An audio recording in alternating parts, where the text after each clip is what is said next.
উনি নতুন করে ইসলাম শিখাইতে আসছে।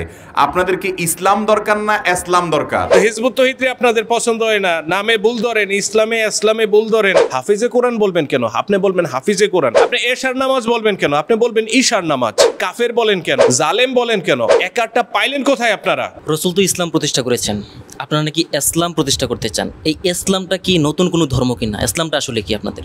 অলিপুরি সাহেব ইসলাম নিয়ে খোটা দিছেন। মুহাম্মাদুর রাসূলুল্লাহর ইসলামে ইসলামে নয়, মুহাম্মাদুর রাসূলুল্লাহর ইসলামে ইসলামে নয়, মুহাম্মাদুর রাসূলুল্লাহর ইসলামে ইসলামে নয়, বা খোঁচা মারছেন একটু। শুধু অলিপুরি না, আমাদের আরো অনেক বড় বড় অনেকেই বলেন। এটা তো ভাই বানানগত বিষয়, উচ্চারণগত বিষয়। ইসলাম আমরা ইসলামও লিখি, আবার ইসলামও লিখি, ইমাম লিখি, আবার ইমামও লিখি। এটা যদি ভুল হয় তাহলে এই ভুল তো আমাদের যারা সার্টিফাইড আলেম, মাদ্রাসার সার্টিফাইড আলেম, সেই সার্টিফাইড আলেমরা প্রতিনিয়ত করেন। এবং বড় বড় সংগঠন, ওনাদের দাবি বা ওনাদের বক্তব্য হচ্ছে আরবিতে জেরের উচ্চারণে যখন আমরা একার ইউজ করি, ওনাদের দাবি হচ্ছে আরবিতে একারের উচ্চারণ নাই।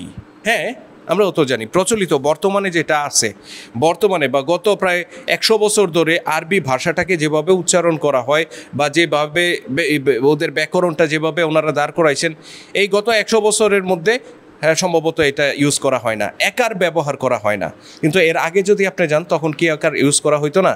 আমরা ছোটোকালে আমার দাদি যখন আমাকে আলিফ বা তা শিখাইছেন, উনি শিখাইতেন আলিফ বে তে সে, ওইটা ওনাকে শিখাইছে ওনার ওস্তাদরা। মানে আমার দাদির ওস্তাদ বা আমার দাদার ওস্তাদ শিখাইছে। তার মানে ওই সময় বে তে সের প্রচলন ছিল, একারের প্রচলন ছিল। বলতে পারেন যে ওনারা মান্দাত্তার আমলের মানুষ, অনেক পুরনো মানুষ, এটা ভুল ওনারা শিখছেন, বর্তমানে আমরা ঠিক করে দিচ্ছি, ঠিকটা শিখছেন। আমি বলি বাংলাদেশের সবচেয়ে বড় দুইটা ইসলামিক প্ল্যাটফর্ম, একটা রাজনৈতিক, একটা অরাজনৈতিক। একটা হচ্ছে হেফাজতে ইসলাম অরাজনৈতিক, আর রাজনৈতিক হচ্ছে জামায়াতে ইসলাম। দুইটাই আরবি নাম, দুইটাই আরবি শব্দ, টোটালটা পুরা শব্দটাই আরবি। এটা অন্য কোনো জায়গা থেকে ওনারা নেন নাই। হেফাজতে ইসলাম, হে হয়কার হে আসলো থেকে। আমরা ইসলামকে ইসলাম যদি উচ্চারণ করি কখনো বা কোথাও লেখি, ইমামকে যদি এমাম লিখি, সেটা যদি ভুল হয়, তাহলে আপনারা যে হিফাজতে ইসলাম না লিখে আপনাদের সংগঠনের নামটাই লিখলেন। আমরা যেমন হিজবুত তৌহিদ লিখছি, আপনারা এটাও বলেন হেজবুত, এটা ভুল, হেজবুত, এটা হবে হিজবুত। তাহলে আপনারা যে হেফাজত লিখলেন, হিফাজত লিখলেন না কেন? জামায়াতে ইসলাম, জামায়াতে তো একারতে পাইলেন কই আপনারা? আপনাদের দুইটা সবচেয়ে বড় সংগঠন, এই দুইটা সবচেয়ে বড় সংগঠনকেই আমি দৃষ্টান্ত হিসেবে আপনাদের সামনে আনলাম। দুইটাই আরবি বাক্য, আরবি শব্দ, আরবি নাম। সেখানে তারা জেরের উচ্চারণটাকে একার হিসেবে ব্যবহার কেন করছেন?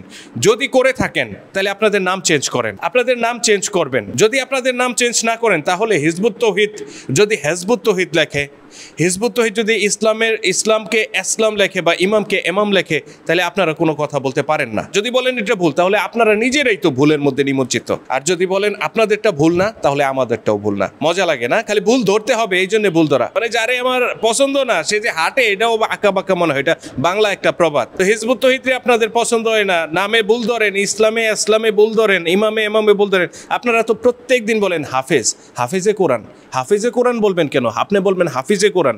আপনি এশার নামাজ বলবেন কেন? আপনি বলবেন ঈশার নামাজ। এশার নামাজ কেন বলেন? কাফের বলেন কেন? জালেম বলেন কেন? একারটা পাইলেন কোথায় আপনারা? তার মানে আজ থেকে 100 বছর আগে হইলেও একারের প্রবর্তনটা ছিল। আর হিজবুত তৌহিদের যিনি প্রতিষ্ঠাতা, যিনি হিজবুত তৌহিদ প্রতিষ্ঠা করছেন, তিনি ব্রিটিশ আমলের লোক, ব্রিটিশদের বিরুদ্ধে সংগ্রাম করা লোক। ওই সময়ের বানান রীতি, ব্যাকরণ রীতি তিনি অনুসরণ করে অনেক বই রচনা করেছেন।